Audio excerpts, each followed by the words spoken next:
Welcome back to the Daily Bible Chapter. It's Friday, July the 26th, 2024, and today we're reading Acts chapter 14.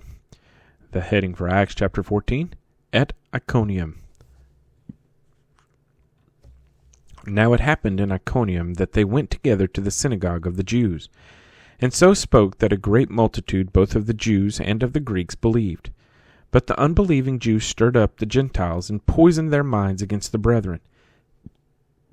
Therefore they stayed there a long time, speaking boldly in the Lord, who was bearing witness to the word of his grace, granting signs and wonders to be done by their hands. But the multitude of the city was divided, part sided with the Jews, and part with the apostles. And when a violent attempt was made by both the Gentiles and Jews, with their rulers, to abuse and stone them, they became aware of it and fled to Lystra and Derbe, cities of Iconium, and to the surrounding region, and they were preaching the gospel there. And in Lystra a certain man without strength in his feet was sitting, a cripple from his mother's womb, who had never walked. This man heard Paul speaking. Paul, observing him intently, and seeing that he had faith to be healed, said with a loud voice, "Stand up straight on your feet." And he leaped and walked. Now when the people saw what Paul had done, they raised their voices, saying in the Iconian language, "The gods have come down to us in the likeness of men." And Barnabas they called Zeus, and Paul Hermes, because he was the chief speaker.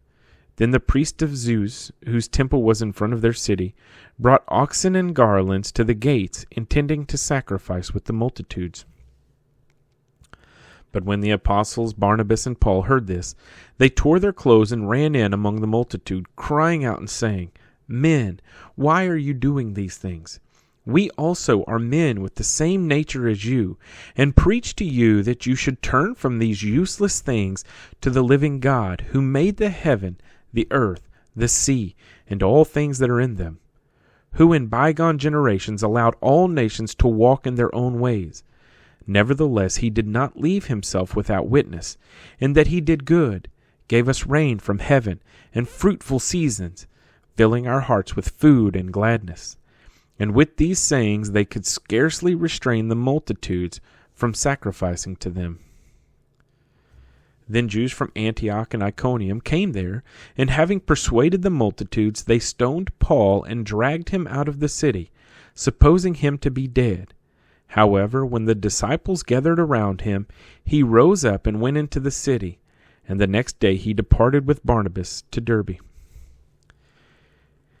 And when they had preached the gospel to that city and made many disciples, they returned to Lystra, Iconium, and Antioch, strengthening the souls of the disciples, exhorting them to continue in the faith, and saying, "We must through many tribulations enter the kingdom of God."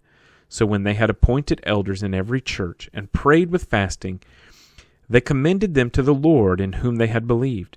And after they had passed through Pisidia, they came to Pamphylia. Now when they had preached the word in Perga, they went down to Attalia. From there they sailed to Antioch, where they had been commended to the grace of God for the work which they had completed. Now when they had come and gathered the church together, they reported all that God had done with them, and that he had opened the door of faith to the Gentiles. So they stayed there a long time with the disciples. Acts chapter 14.